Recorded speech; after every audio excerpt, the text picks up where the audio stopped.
बड' लेटेस्ट आपडेटआव बयखौबो बरायबाय। दिनैनि रादाबखौ फरायदों आं प्रमद खाख्लारि।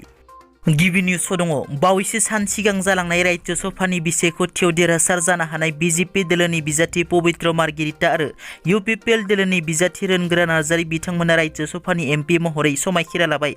बिथांमोनजों लोगोसे नागालेण्डनि बिजेपिनि बिजाथि एसफां नङाबो एमपि महरै समायखिरा लायो। मख'नो गोनांदि एमपि रोनगोरा नार्जारी बिथाङा राज्य सभानि एमपि महरै बर' रावजों समायखिरा लायो। आसामनि गिबि मन्त्रि डक्टर हिमन्त बिश्व शर्मा बिथाङा बुंनाय बादिब्ला भारतनि गाहाय मन्त्रि नरेन्द्र मोदी बिथाङा फैगौ 29 एप्रिलाव गोदानै लुफुंनाय डिब्रुगड़नि केन्सार हस्पिटालखौ बेखेवनो थाखाय आसामाव फैनो हागौ होनना बुंथिनो गोनांदि मैया गिबि मन्त्रि डक्टर हिमन्त बिश्व शर्मा बिथांजों लोगोसे माखासे मन्त्रि बिथांमोना डिब्रुगड़नि गोदानै लुफुंनाय केन्सार हस्पिटालखौ नायगिदिंहैयो आरो केन्सार हस्पिटाल बेखेवनायखौ लाफादेरनानै माखासे आयदानि सायाव जयै सावरायलायो। दिनै बिटिसि बाजेट जथुमाव दुंहाव थासारि सोमजियो। नेमखान्थि बादियै बेरेखा हान्जानि सोद्रोमाफोरनो सिगांग्रो सोंथि दिखांनो होयैनि थाखाय बेरेखा दोलोनि सोद्रोमाफोरा बाजेट जथुमानि समावनो जथुम एंगारनानै बायजोआव ओंखारबोयो। बायजोआव ओंखारनानै एमसिएलए देरहासात बसुमतारी बिथाङा बुङोदि बिटिसि एसेम्ब्लिया दिनै सारा भारतनि सेजोन जनायनि परम्पराखौ लाजिफोनांबाय। गणतन्त्रनि सेजोन जनायनि परम्पराखौ दिनै बिटिसि सरकार एबा बिटिसिएलएनि बुंथिगिरिया अपमान खालामदों। बिनि हेंथायै जों सेजोनाव फैयै एबा गैयै खालामबाय होनना लोगोसे बिटिआरनि गाहाय प्रमद बर'नि स्पिचखौ बेरेखा दोलोनि सोद्रोमाफोरा गुरुत्व होआखै। मानोना खामानि मावनायासो बयनिख्रुइबो देरसिन, खुगानिख्रुइ खामानि मावनाया देरसिन।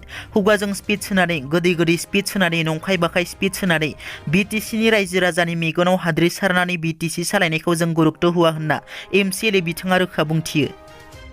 बिश्वनाथ जिल्लायाव सासे सुबुङा 7 बोसोरनि उन्दै हिन्जावसाखौ खायसो खालामनायनि थाखाय पुलिसजों खाजायो। बे जाथाया बिश्वनाथ जिल्लानि खाथुनिबारि ओनसोलाव जायो।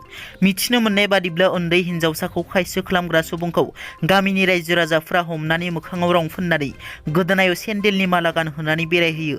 हमजानाय सुबुंखौ 52 बोसोर बैसोनि महिम बरा होनना सिनायथिनाय जादों। बुलि जानांनाय उन्दै हिन्जावसानि बिमाया फोरमायनाय बादिब्ला गावनि फिसाजोआ महिम बरानि न'नि मोखाङाव गेलेबाय थानाय समावनो उन्दै हिन्जावसा खौ फुस्लायनानै न' सिङाव लांनानै खायसो खालामो होनना बिश्वनाथ जिल्लानि एसपि लीना दली बिथाङा फोरमायनाय बादिब्ला दायनिगिरि सुबुंखौ खानाय जाबाय आरो बिथांनि हेंथायै केस रेजिस्टार खालामनाय जाबाय होनना।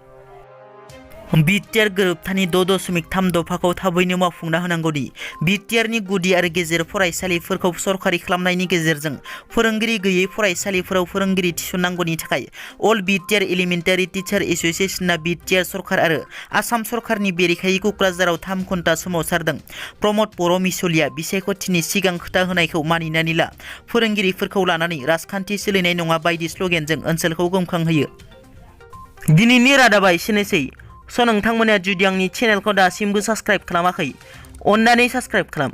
गोजोन्थों।